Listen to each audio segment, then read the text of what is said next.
ইকরা অনেক স্ট্রং একটা মানুষ। আমি ওকে চিনি আজকে অনেক বছর।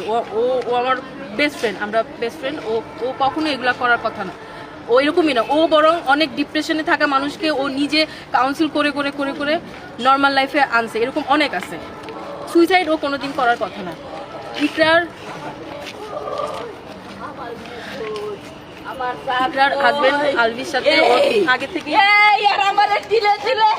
আমার মেয়েকে তিলে তিলে ক্ষয় করেছে, আমার মেয়েকে তিলে তিলে ক্ষয় করেছে আলভির মা আবার তিলে তিলে আমার মেয়েকে ক্ষয় করেছে। তিথি মেয়েটার নাম, তিথির সাথে ওর রিলেশনশিপ আছে নাই এগুলো নিয়ে আজকে মোটামুটি 2-3 বছর যাবত এগুলো নিয়ে কথাবার্তা। তো ইকরা আগে থেকেই সন্দেহ করতো, বাট আলভি এটা প্রতিনিয়তই বলতো যে না আমরা just colleague. But recently Alvi এটা স্বীকার করছে ইকরার কাছে যে আমি তোমার প্রতি আমার ফিলিংস নাই, আমার সাথে তিথির রিলেশন আছে, অ্যান্ড আমি তোমার সাথে আছি শুধুমাত্র রিজিকের জন্য। ওদের বাচ্চার নাম তিথির সাথে সবই ইকরা শুনছে। ইকরা এগুলা নিয়ে কথাবার্তা, ইকরা এগুলা আমাদেরকে ফোন দিচ্ছে। আমাদের একটা গ্রুপ আছে যেখানে আমরা প্রতিনিয়ত কথা বলি, কানেক্টেড থাকি। ইকরা কান্নাকাটি করছে, আমরা ওরা বুঝাইছি। ইকরা রিসেন্টলি হচ্ছে আলভি শুটিং এ নেপালে গেছে, তিথিও গেছে, তিথিকে নিয়ে গেছে।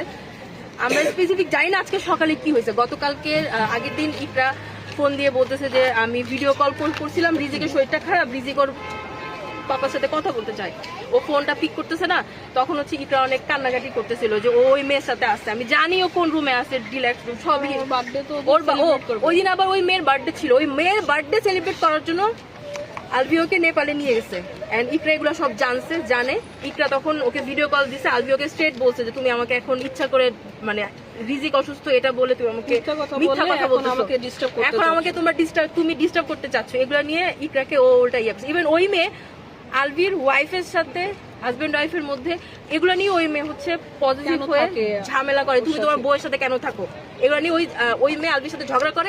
আলভি আবার ওইটার স্ক্রিনশটও আছে, ইকরার ফোনে সবকিছু স্ক্রিনশট আছে। ও আমাদেরকে গ্রুপে অনেক সময় স্ক্রিনশট পাঠিয়েছে, দেখ ওরা এই করতেছে সবকিছু, ইচ এন্ড এভরিথিং।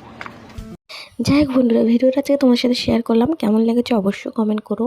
খুব খারাপ লাগলো মানে ভিডিওটা দেখে, কারণ কি এই হিরোটাকে আমার খুব ভালো লাগতো, আর এই হিরোর এই পরকীয়া শুনে আমার খুবই খারাপ লাগলো। সো তোমরা এই ভিডিওটা অনেকবার চাইছিলে, তাই জন্য আজকে শেয়ার করলাম। সো আশা করছি ভিডিওটা ভালো লেগেছে, আর প্লিজ মেয়েটির জন্য অনেকটা দোয়া করবে, সাথে বাচ্চাটার জন্য দোয়া করবে। Bye bye.